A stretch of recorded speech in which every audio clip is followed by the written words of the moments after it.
Des tablettes d'argile vieilles de plus de 2000 ans.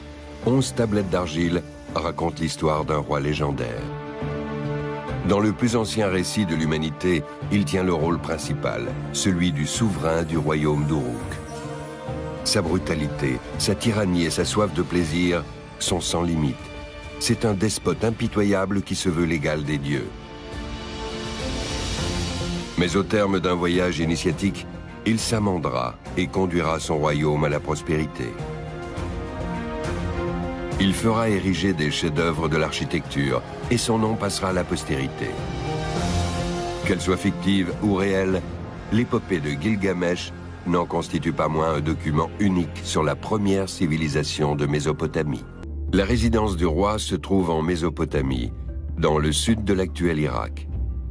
C'est là que s'étend le royaume de Sumer, avec sa capitale Uruk, une immense plaine entre l'Euphrate et le Tigre.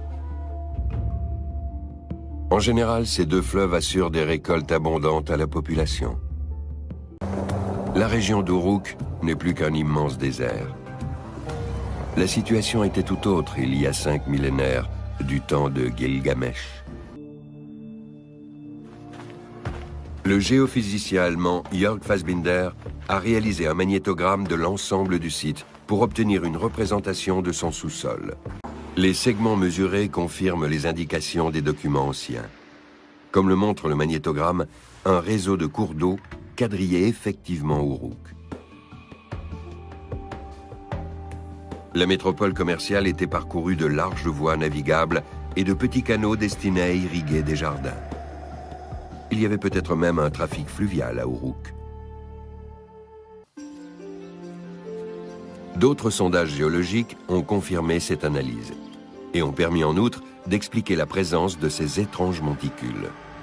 Il s'agit de sédiments qui se sont déposés au fond des canaux au fil des siècles. Leur dureté leur a permis de mieux résister à l'érosion, contrairement au sol arable.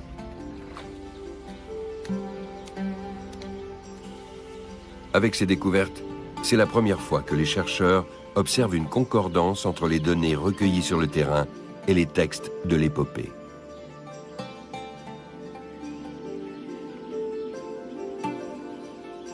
Savoir ainsi tirer profit de l'eau témoigne d'une grande ingéniosité et d'une prouesse révolutionnaire pour son époque. L'invention du tour de potier compte parmi les avancées techniques de cette époque. Le tour permet aux artisans de fabriquer en grande quantité des céramiques pour l'usage quotidien. La production de masse est née, apportant avec elle de nouveaux métiers, manutentionnaires, gestionnaires ou commerçants. Cette prospérité grandissante attire de plus en plus de villageois dans la capitale. L'accroissement de sa population fait d'Uruk la plus importante de toutes les métropoles du monde connu. Au début du IIIe siècle avant Jésus-Christ, elle comptera entre 30 000 et 60 000 habitants. Uruk avait unifié 2 villes distinctes. C'est aussi pendant le règne de Gilgamesh qu'eut lieu la restauration des temples détruits par le déluge. C'est du moins ce que dit l'épopée. Au début du troisième millénaire, Uruk devait compter entre 30 000 et 40 000 habitants. Cette estimation est obtenue à partir du nombre de champs entourant la ville, qui indique combien de personnes pouvaient en tirer leur subsistance. Uruk ne tarde pas à devenir une mégapole effervescente. Sa puissance économique lui permet d'étendre son influence bien au-delà des frontières et de jouir d'une renommée mondiale. Dans ce paysage, aujourd'hui dominé par un sol aride et des morceaux de débris, s'étendait autrefois un jardin luxuriant et fleuri, des champs et des palmeraies. Des documents anciens indiquent qu'un bras de l'Euphrate et de nombreux canaux traversaient Uruk, ce qui en faisait une véritable oasis.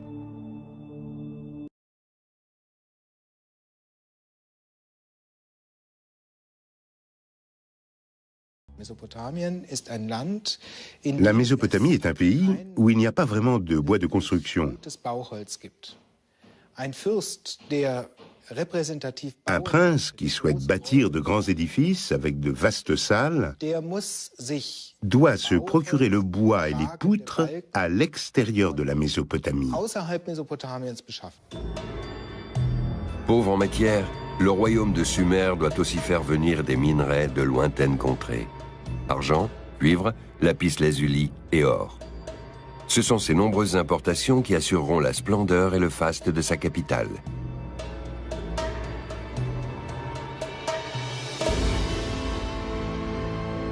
Les ruines d'Uruk abritent peut-être encore des objets précieux.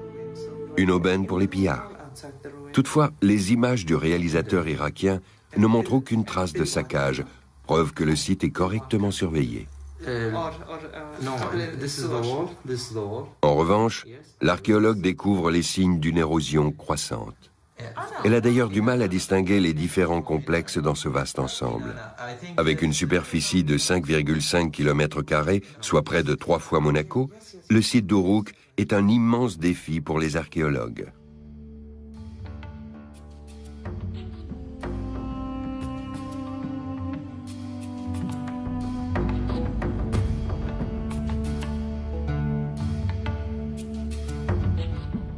En 4 millénaires, les couches archéologiques se sont sans cesse élevées. Les experts peuvent les dater, mais sans objet témoin, il leur est impossible de les associer de manière certaine à un souverain. C'est un chercheur anglais qui a découvert les ruines au milieu du 19e siècle. Mais ces fouilles se sont révélées infructueuses.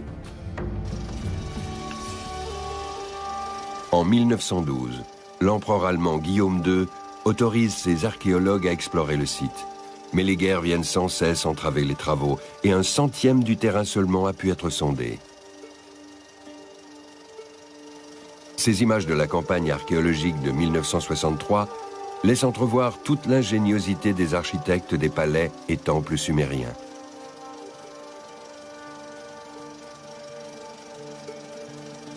Les murs dégagés à grand-peine lors de ces fouilles sont aujourd'hui de nouveau ensevelis. Vouloir retrouver des traces de Gilgamesh équivaut à chercher une aiguille dans une botte de foin.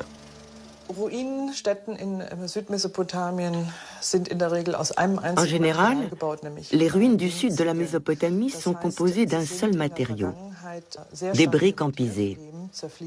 Or, celles-ci ont subi une forte érosion dans le passé, car le pisé se désagrège sous l'action de la pluie ou du vent. Certaines structures se sont néanmoins conservées. Ce sont généralement les fondations que nous pouvons dégager. Mais une fois qu'elles sont mises au jour, elles deviennent extrêmement vulnérables. Pour préserver les vestiges les plus importants que nous découvrons, il nous faut finalement les remblayer. Un monticule se dresse au milieu du site. Ce sont les vestiges d'un temple appelé ziggurat. Dans toute la Mésopotamie antique, ces édifices servent d'asile aux dieux.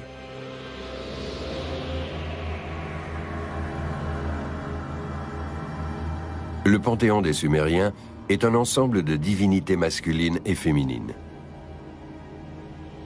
C'est la belle Inanna Ishtar qui veille sur Uruk.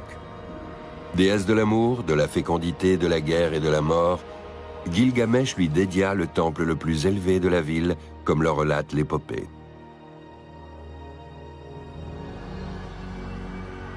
Approche de Léana, demeure de la déesse Ishtar, nul roi ne fera plus pareille construction. Gilgamesh a compris qu'il était mortel, comme tous les hommes, et que pour parvenir à la gloire éternelle, il lui fallait accomplir de grandes œuvres. Il s'y attelle sans tarder et met sur pied un gigantesque projet architectural qui doit faire d'Uruk une cité florissante. Il donne la fabrication de milliards de briques en pisé. Tous les ouvriers du royaume sont mis à contribution. Les bâtiments sont construits avec ce matériau qui a fait la réputation de la Mésopotamie. L'œuvre phare du souverain est le mur de protection qui entoure Uruk. Avec ses 11 km de long pour 9 de haut, c'est le plus grand rempart de l'Antiquité.